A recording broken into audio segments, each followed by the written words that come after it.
pourquoi je peux pas te partager mon écran? Ça ici, bouge pas. Je te remets ça ici, je te remets mon graphique, je te l'amène ici. Là, tu vois mes notes, et voilà. Ce graphique-là ici, c'est l'ensemble des pays.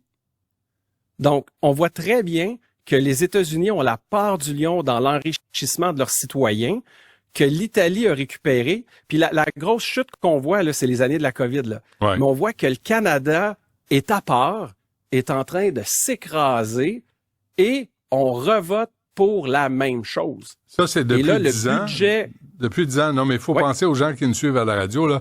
Remonte le graphique, s'il te plaît, parce que là, en haut, t'as les États-Unis, mais t'as le Japon, t'as l'Italie, t'as la France, t'as les pays occidentaux, la Grande-Bretagne et l'Allemagne. Et nous, le Canada, est en dessous de tous ces pays-là. Il n'y a aucun pays qui a une chute de PIB par habitant comme le Canada dans les pays développés. Aucun. Bon, fait qu'on va donner une plaque à Justin Trudeau. Là, tu t'attends à quoi aujourd'hui? Là, c'est le budget présenté à 16h cet après-midi. Tu t'attends à quoi? Moi, j'ai toujours dit que Carney, c'est Justin Trudeau avec plus de QI, ce qui en fait quelqu'un de plus dangereux. On se reparle demain. David Proulx, merci. On aurait pu aussi parler en détail cette semaine de l'assaut sur les médecins, assaut du gouvernement du Québec qui, par une loi spéciale, dans la nuit de vendredi à samedi de la semaine dernière, qui force les médecins à rester à l'emploi du gouvernement, sans quoi ils ont des pénalités majeures. Et s'ils tentent de coordonner avec deux autres personnes, de conspirer avec deux autres personnes, les médecins, les 3 médecins et plus qui conspirent pour laisser le système de santé québécois sont mis à l'amende. Et oui, il y a des amendes, des grosses amendes prévues dans tout ça, pouvant aller jusqu'à $1,5 million. C'est incroyable.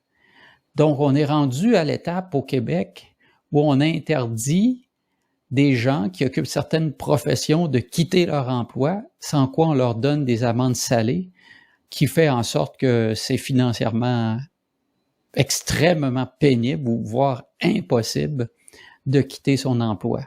C'est là qu'on est rendu. C'est surprenant, mais c'est ça.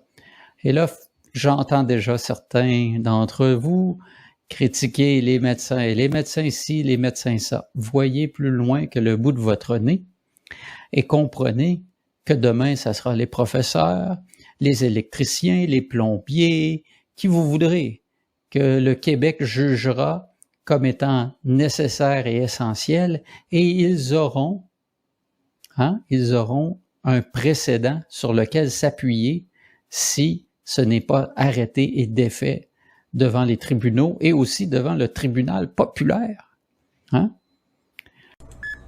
Les promesses de programmes de reconversion ou de nouveaux emplois verts semblent lointaines, détachées de la réalité que vivent ces familles. Pas de plan concret, pas d'aide ciblée, pas de vision claire pour ceux qui ont tout perdu. Ce qui aurait dû être une crise nationale est devenu un simple débat politique. Ce n'est plus juste l'histoire d'une entreprise, c'est le portrait d'un pays qui perd peu à peu le contrôle de son indépendance industrielle. Le leadership de Mark Carney, qu'on présentait autrefois comme visionnaire, sonne maintenant vide et déconnecté. Ces beaux discours sur l'innovation économique et la résilience de demain ne veulent plus rien dire pour les travailleurs qui font aujourd'hui la file au bureau de chômage. On avait promis aux Canadiens une grande transformation industrielle, une relance audacieuse qui marierait énergie propre et prospérité économique. Mais au lieu de ça, on se retrouve avec des demi-mesures et des slogans de fonctionnaires. Même aujourd'hui, dans ses déclarations, il présente encore tout ça comme un simple ajustement du marché, plutôt qu'un échec complet de leadership. Pourtant, les chiffres sont clairs et terrifiants. En 3 ans, le secteur automobile canadien a perdu plus de 45 000 emplois. Et avec les dernières coupes chez GM, on risque de franchir les 50 000 d'ici la fin de l'année. Et ce ne sont pas des postes précaires qu'on perd, ce sont des emplois qualifiés, des ingénieurs, des techniciens, des spécialistes en logistique, des compétences qu'il faudra des décennies à rebâtir. Chaque emploi perdu, c'est une base fiscale qui rétrécit, moins de consommation, plus de pression sur les services publics. Les économistes tirent déjà la sonnette d'alarme. Regardez bien.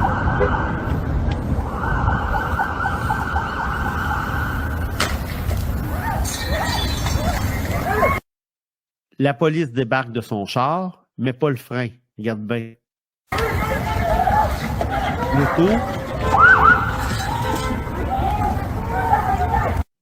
L'auto passe par-dessus le suspect. OK? Parce que le gars qui conduisait la voiture de police, le policier, ben, il a laissé, il a pas mis le frein à main. Il a pas mis sur le neutre. Il a pas arrêté son véhicule. Il l'a pas immobilisé. Là, regarde bien. Le même qui a laissé son véhicule rouler, il rentre à nouveau dans le char de police. Regarde, il rentre. C'est le même, là. C'est le même qu'il était débarqué du char, là. Il rembarque dans le char, puis au lieu de peser sur le frein, regardez ce qui arrive. Dans l'énervement, ben, il pèse sur le gaz. Puis là, ben, au lieu d'en écraser un, il en écrase deux.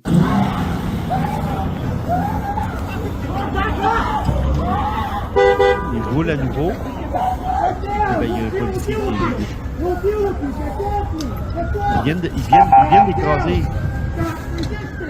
un suspect, là.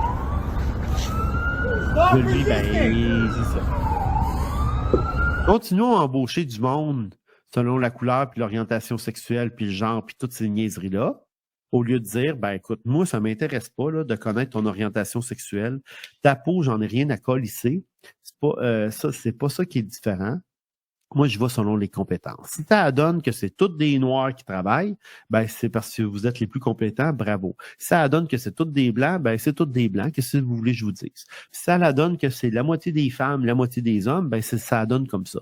Mais de dire, moi j'ai un quota, j'ai besoin de tant de femmes, là il m'en manque, puis là c'est plate, j'ai un candidat qui est plus compétent que la femme que je vais embaucher, mais j'ai besoin de la femme parce que j'ai besoin d'une statistique. Quel monde minable dans lequel nous sommes. C'est comme ça que ça se passe.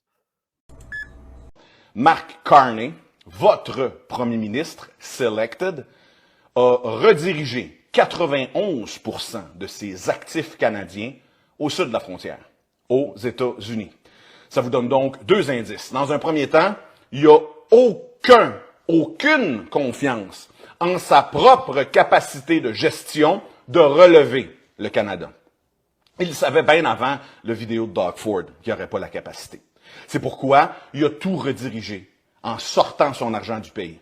Mais là, ça serait tentant de dire « Ouais, il a investi un peu en Allemagne, il a investi au Japon. » Non. Il a tout investi, 100% de ses positions boursières, de ses stocks, de ses sièges sociaux, de ses entreprises, de son cash, de ses liquidités.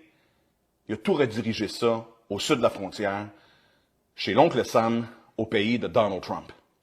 Ça veut donc dire que votre premier ministre a plus confiance en la capacité de gestion de Donald Trump et de sa vigueur économique qu'en sa propre gestion. Là, à partir de là, je vous pose la question, qui êtes-vous pour avoir confiance en votre propre pays lorsque votre capitaine, lui-même, le commandant en chef du Titanic, a choisi de ne pas couler avec son navire, mais a déjà abandonné le navire? Non, le premier ministre Mark Carney, que vous regardez en ce moment, est un hologramme. C'est quelqu'un qui vous fait accroire, qui est là, bien en poste, au poste de commande de ce paquebot-là qui s'appelle le Canada, quand dans les faits, il a déjà abandoned ship, il a sacré son camp. Le reste n'est qu'une théâtralité, et à partir de là, vous sombrez.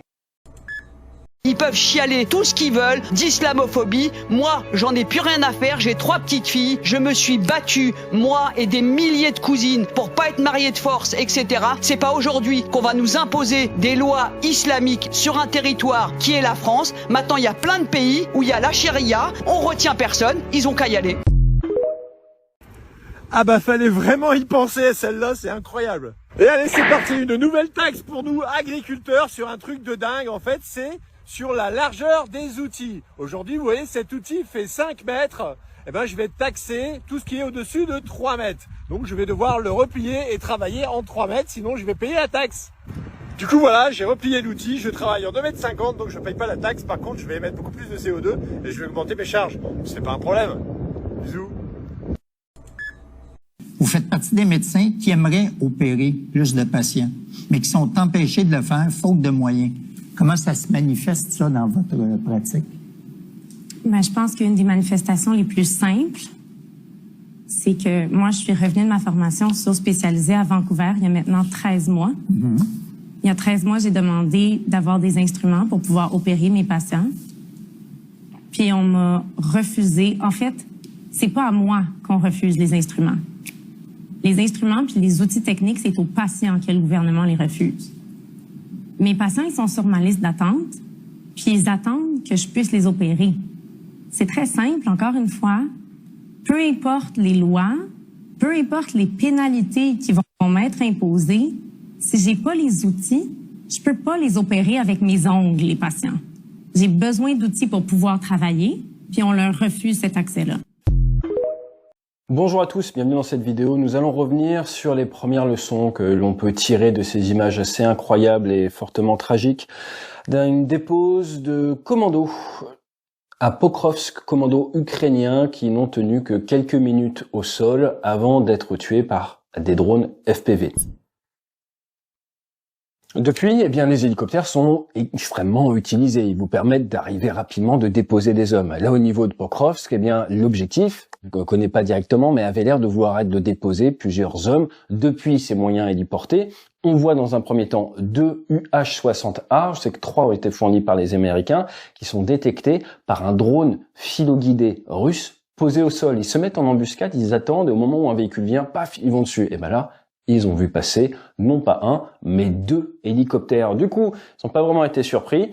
Ils ont mis en place un drone de reconnaissance, ils ont vu les déposes, filmé les déposes, et après derrière, je vous passe les vidéos, ils sont allés traquer les hommes un par un. Certains ont même pas fait quelques centaines de mètres. Ils ont essayé de se réfugier dans des bâtiments. Les drones filoguidés viennent vous chercher dans des bâtiments détruits de nos jours. Alors, cette opération n'était pas sans rappeler celle de Mariupol en 2022, où des hélicoptères avaient déjà été perdus. Mais là, c'est le poids de ces images qui forcément marque toute la population, qui forcément risque d'avoir un énorme impact. Ce que cette vidéo nous montre, c'est ce côté déshumanisant du combat moderne, et vous pouvez être le John Rambo, le meilleur militaire de votre génération, face à un petit drone filoguidé. Votre engagement peut être vu comme peine perdue si votre état-major, vos décideurs, vous envoient dans une zone complètement maîtrisée par l'adversaire.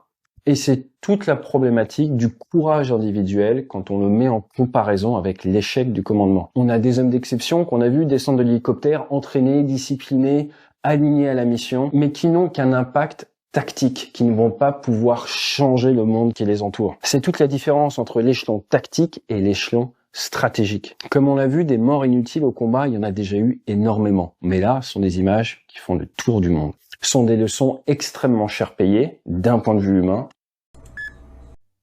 Et Trump a posté un autre message aujourd'hui, qui est plutôt intéressant. Ce message est super intéressant. Il veut dire que le 5 novembre, ce sera une journée historique pour les États-Unis. Frères chrétiens, réveillez-vous! Réveillez-vous, quand est-ce que vous comprendrez que les chrétiens sont en danger en Europe, que nos frères crèvent, nos frères sont en train de crever, en Syrie, en Irak, en Égypte, même au Liban, qui a été le dernier bastion chrétien du Proche-Orient, avec Christus Rex. Islam is the religion of rape, incest, and pedophilia, where they bow down to a stupid rock and a false prophet. I will never let you feel lost for Jesus. This is a Christian nature. Christian nature. Islam and Muslim.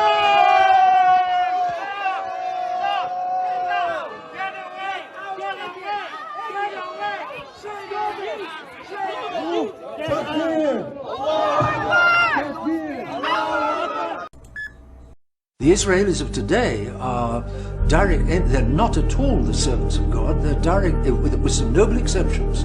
There are always noble exceptions. But when you're talking about the Jews, you're talking about them in general. In general, they go along with their leaders who want the New World Order and who want to get rid of the old Christian world order. Islam has also been, it came into existence in the 600s, the 7th century. It was very possibly, or probably, created by Jews as an instrument against Christendom.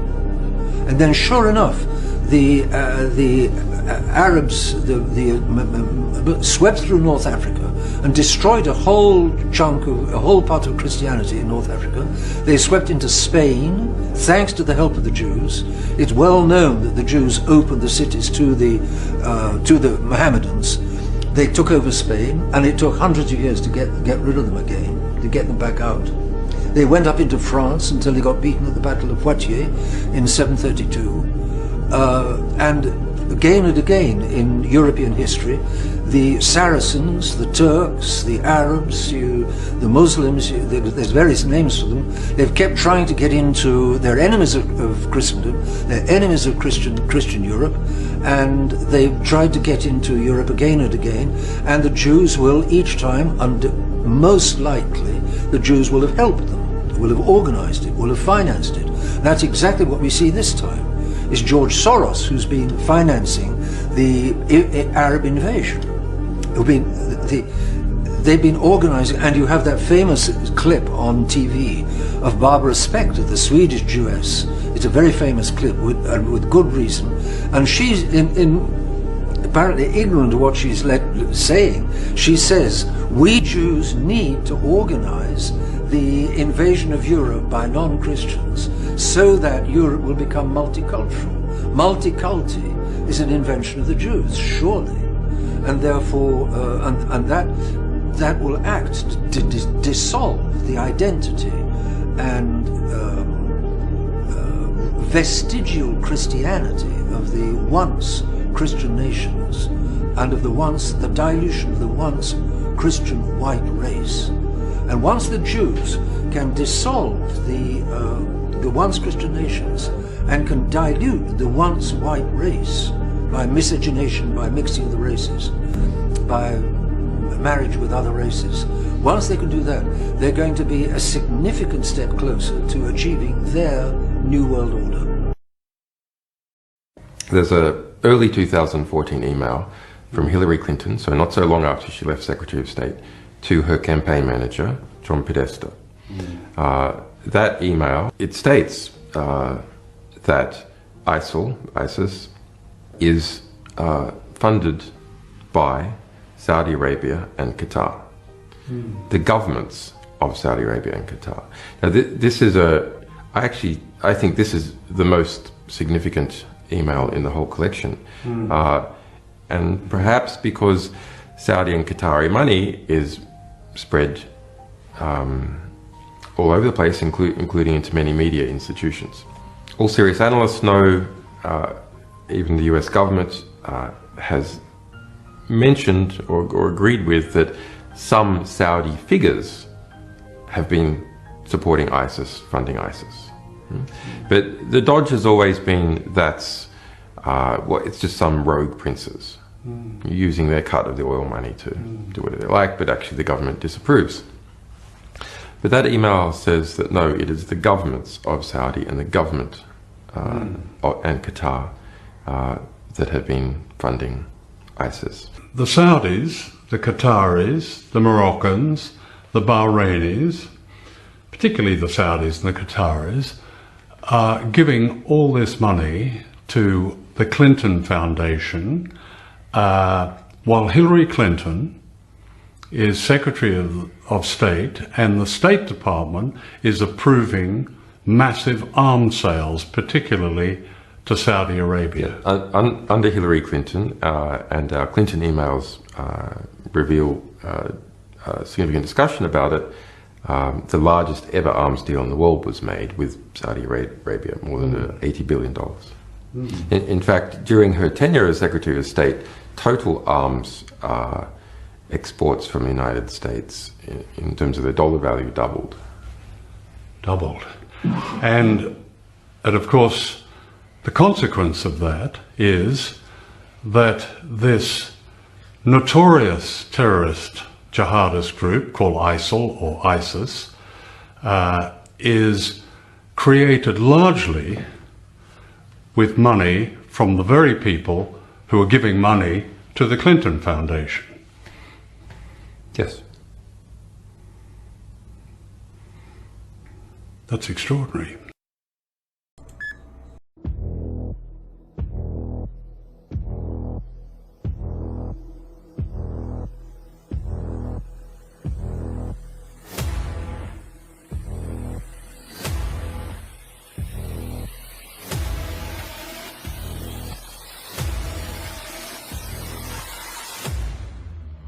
Harp, only on Planetara.